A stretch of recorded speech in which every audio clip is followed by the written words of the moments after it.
Hello and welcome into the Knicks-Verse. My name is George, and if this is your first time here or you've been here before but have not subscribed yet, please do so, along with hitting that thumbs up button for me and drop your comments. Love the comments, you guys know that. I read practically every single one if I can, if I have the time, and I usually do. Well, the New York Knicks is a tough one. It's a tough one. New York Knicks played last night. They took care of business. They got the 8th straight win, but tonight they tried to replicate that effort and just didn't have enough in the tank. They faced an opponent that was desperate, that was backed into a corner, and that's kind of what happens. Sometimes something has got to give, and what gave tonight was the Knicks, unfortunately. But no need to hang your heads, no need to go dark, nothing at all. This 8-game win streak is a tremendous sign of great things to come for this team. The last time the Knicks won this many games straight, the New York Knicks finished 4th seed and went to the playoffs. So hang tight, here we go.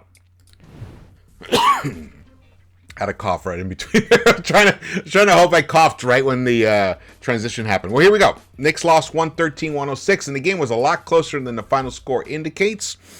There were some late game execution issues.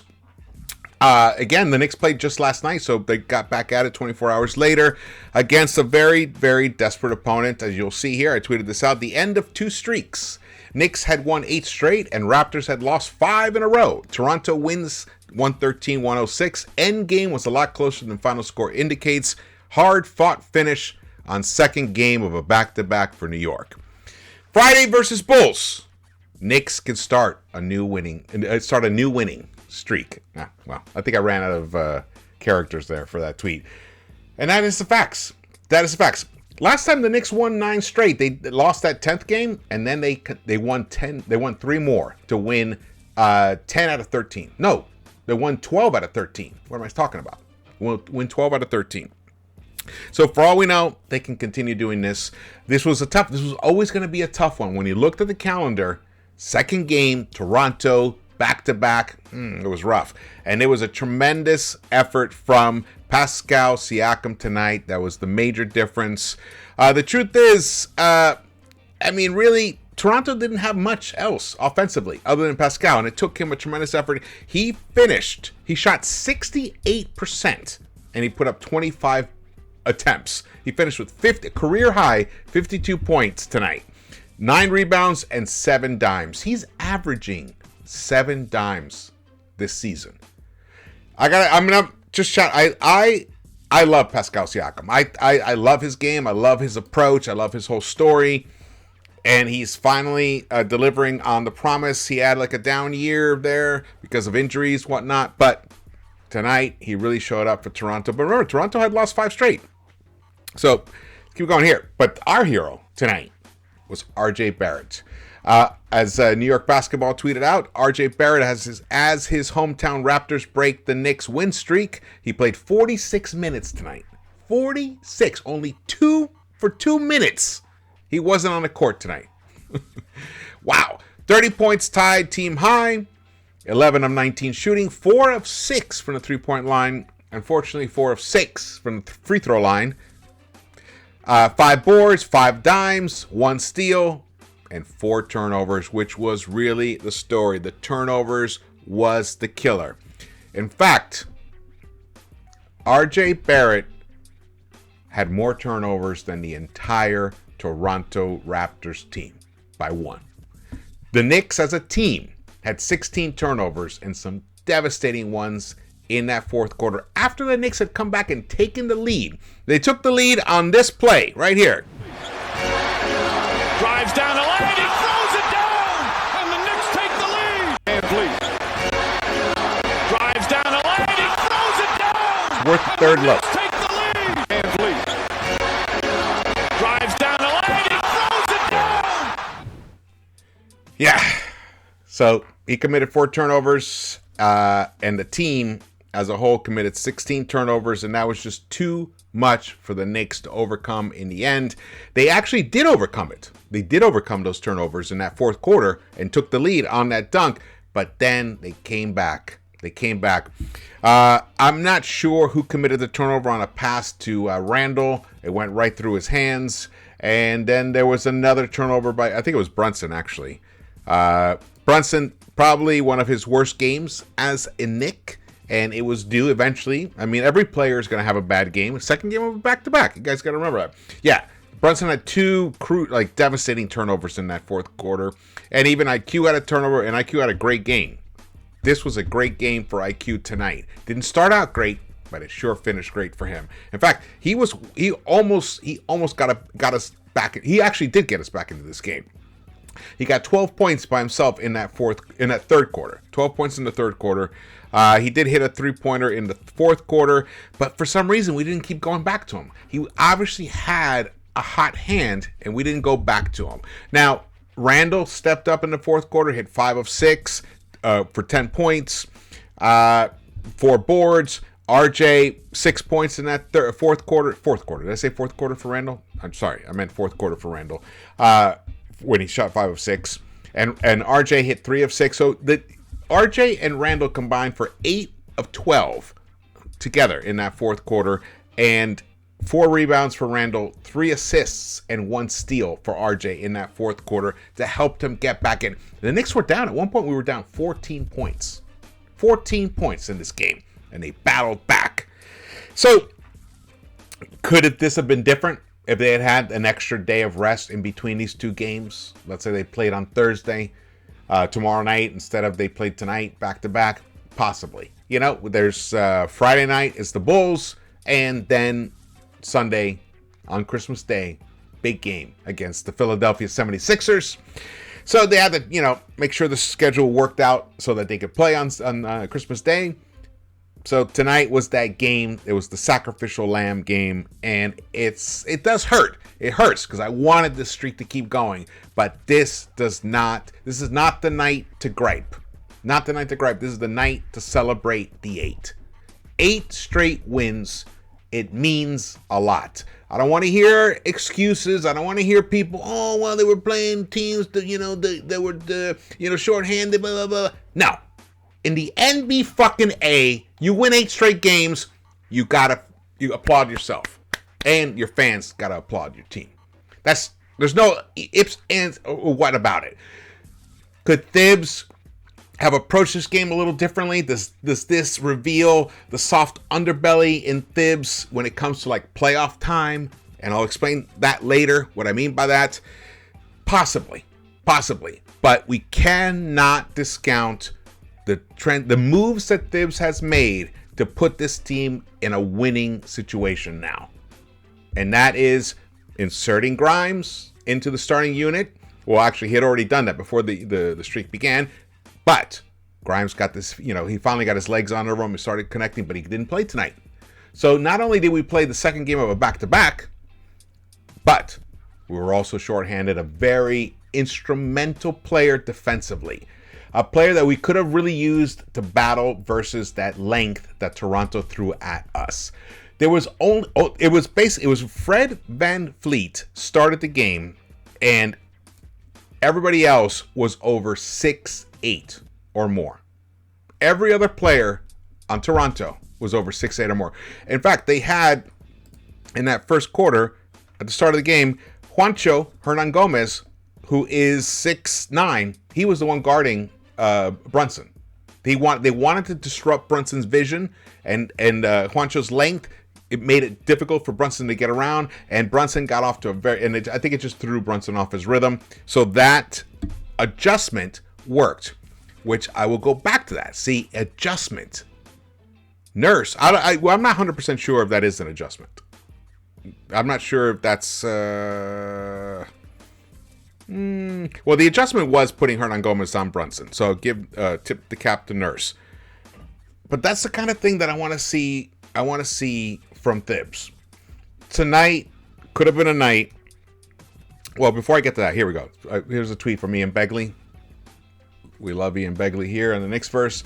Knicks took care of the ball and rebounded well during their 8-game winning streak. They struggled in both areas tonight during streak snapping loss to Toronto at MSG. New York Knicks had 16 turnovers and allowed 16 offensive rebounds. Pascal Siakam willed Toronto all night with 52 points, 9 rebounds, 7 assists. He hit 16 of 18 free throws, and that was crucial. His free throws in that fourth quarter were deadly, absolutely deadly. But this is what I wanted to talk about. Nurse made an adjustment. Now, Thibs could have also. I don't have any issues with Thibs starting IQ in this game over reaching down to Cam Reddish. I have no issues with that. In fact, IQ earned it. And it's good because it paid off tonight. It paid off. IQ finished, he was the second leading scorer for the Knicks with 25 points? No, 20 points. He finished with 20 points, but shot 7 of 10 overall. 6 of 9 from the three-point line. He did finish, he only ended up with 1 assist, but Brunson finished with 12 assists. But that wasn't IQ's role necessary tonight. Tonight, his role was to make buckets, and he did it, especially in that third quarter, like I pointed out. So I had no issues with that. But when you're standing there and you see those redwood trees guarding, defending against your team, that's when maybe you take a breath. You look down at the bench and you say, you know what? I have this guy, he's 6'8 and a half-ish, long arms. You know, maybe I can use him tonight. Maybe he's not an answer every night. Maybe he's not an answer, for the future ongoing. But tonight, he could be the answer. And that is what playoff basketball is about. Making adjustments from one game to the next, depending on whatever the opponent throws at you. Thibs didn't do it tonight. He stayed stubborn. He did throw Derrick Rose out there for about 8 minutes. He finished 1 of 3 overall, but did commit 2 turnovers that were painful. Painful. He just didn't look good, and it's fine because he hasn't played that much. He's a bit out of rhythm, and he's also battling these trees, these huge trees. Redwood trees that Toronto throws out on the court constantly. Even when Toronto turns to their bench, they turn to Chris Boucher. They turn to Thaddeus Young. They turn to Christian Koloko. All of them 6'8 or taller, 6'9, 7 feet tall. All of them. The only one who came off the bench that was shorter than 6'8 was Malachi Flynn, and we know he hurts the Knicks constantly. He shot 2 of 5 from the three-point line, but he only finished with 8 points overall, but still, he still hurt us a few key buckets there. So that's something to keep an eye on. Keep an eye on moving forward, game-to-game adjustments. Something to keep an eye on. So here we go. Randle, when you look at his stats, they look tremendous. 30 points, 13 rebounds, 4 assists. He shot 13 of 17. Randle shot 76.5% tonight. Didn't hit a three-point bucket, though. He didn't have it from long range, 0 for 3. But he got cooked. He got cooked by Siakam. There were times when he was able to, slow Siakam down. And I think it was in that third quarter. He finally got to Siakam a little bit. Because the Knicks came... Actually, in the third quarter, the Knicks... they closed the gap, but then towards the end of that third quarter, I think we gave away 4 or 5 points. We could have really had closed the gap. We were down 10 at the half. We won the third quarter 27-24, but it could have been a lot better than that. And partly it was because Siakam came back in and started cooking. He got 17 points in that third quarter. So here, let's look at, we see McBride, only 14 minutes, 2 of 4, hit 1 of 3 from the three-point line, which was a big bucket. We needed that. We needed everything. Look, the Knicks shot 42 points. Knicks shot tonight. Tonight, the Knicks shot 55% overall, 42% from the three-point line, but only scored 106 points. It's a tough one. Mitch Robinson finished 4 of 4, 10 points, but nothing in that third quarter. He struggled a bit. It was probably could have been also, you can attribute it to the second game of a back-to-back. I'm kind of bored of even saying that, repeating it over and over again, but it's just the reality of life. The reality of NBA life. You're not going to win every game. even, but it looked close, man. I thought at one point, when we took that lead that it was going to happen. But I think the Knicks committed 3 additional turnovers after that point. In fact, I will confirm that for you guys right now. Because I'm curious to know.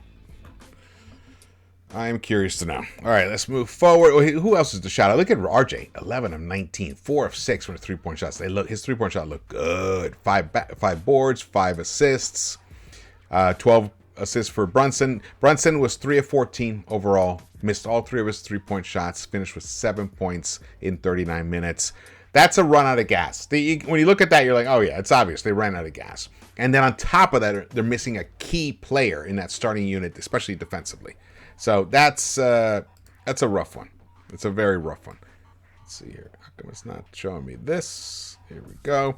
Let's continue. Let's move forward to here the plus minus. So you can see Randle played 40 minutes, but RJ played an additional 6 minutes. Those were crucial.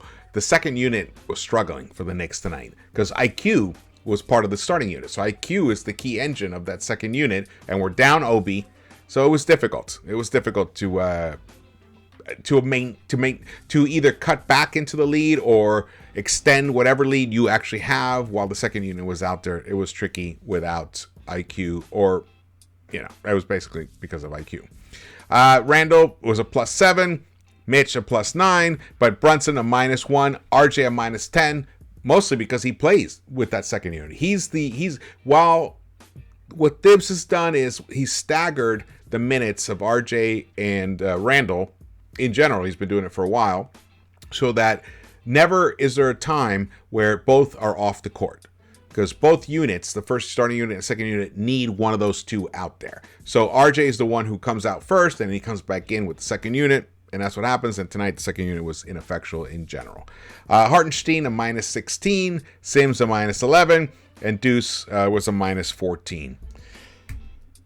Toronto Raptors, here you can see Siakam 52 points, Anunoby 15 points, 1 of 6 from the three-point line, 6 boards overall. He was disruptive. His defense was disruptive in that fourth quarter. His long wingspan, he poked the ball away from Randle at one point, which was a key moment there. But, offensively, he wasn't necessarily that impactful.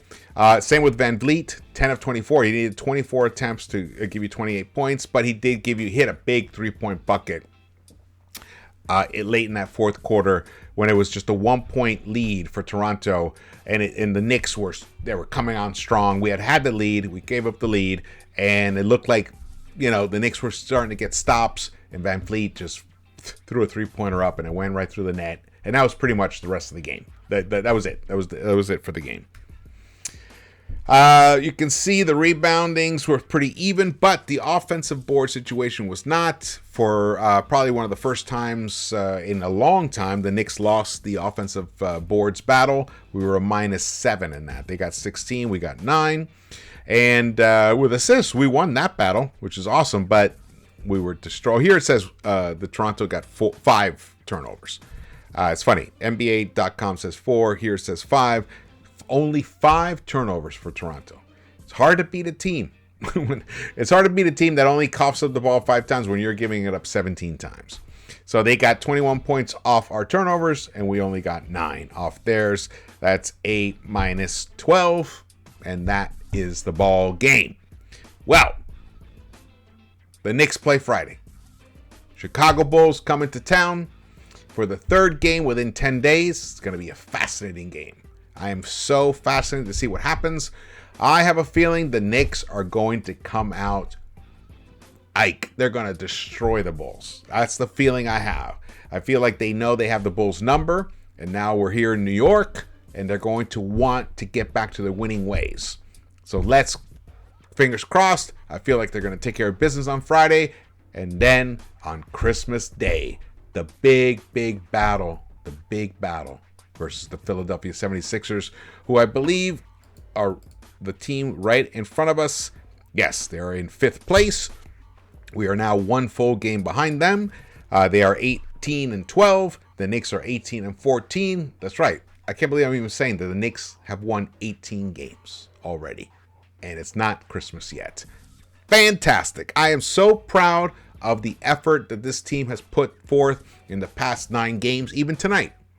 They put it out there. They tried everything they could to win this game. They just did not have enough. And especially, on a night when a guy's having a career night, it's bound to happen. So no need to hang your heads. No need to be upset or sad at all. This was a loss that was going to happen at some point. You can't win every game in the NBA. And the way that the Knicks lost was with tremendous effort. They just their big clutch guy was not clutch tonight. And it was going to happen. And I'm talking about Jalen Brunson. Oh man. Well, this was it's been an incredible stretch of games. Incredible couple of weeks. And I think this is a harbinger of good. That's what this winning streak says to me. There's going to be a lot of similar type of gutty efforts, high-level defensive efforts. Grimes will probably be back on Friday, hopefully. He almost even played tonight. It was a last-minute decision. If not, maybe they rest him on Friday, and he's ready for that big Christmas Day game. He comes back. I mean, this is a puzzle, and the puzzle at the moment is complete. And when you're missing one piece, it really does make a huge effort. But Thibs could have turned to Cam. So just keep an eye out for that. I know some people are like, Cam is done, Cam is over, whatever. But as far as I know, Cam is still collecting a check. Cam still sits on the bench. And Cam has physical tools that nobody else has on this team. And we could have used them tonight. We could have used his length tonight against the Toronto length. Now we're not gonna have that issue with the Bulls. The Sixers, possibly. If Grimes is not available for that Sixers game, I hope that Thibs revisits the situation with Cam Reddish. All right, thank you guys so much for watching this. Again, my name is George. I am into the Knicks-Verse. Please follow me on Twitter. Follow me on YouTube if you haven't yet, and turn on the notification bell so you know when I drop videos. I will be recording videos remotely for the next week, but I will be continuing to put out recap videos. Absolutely. Man, I'm hyped. I'm hyped about where we are right now. I mean, we're firmly in 6th place, 2 games in front of Miami, who are 16-16, and same with the Pacers. And the Hawks. There's a log jam from 7 to 9 in the standings in the East. And down below are the Raptors at 10th, 14 of 18. So the Knicks, we're looking good. And I will see you on Friday around the Knicks-Verse.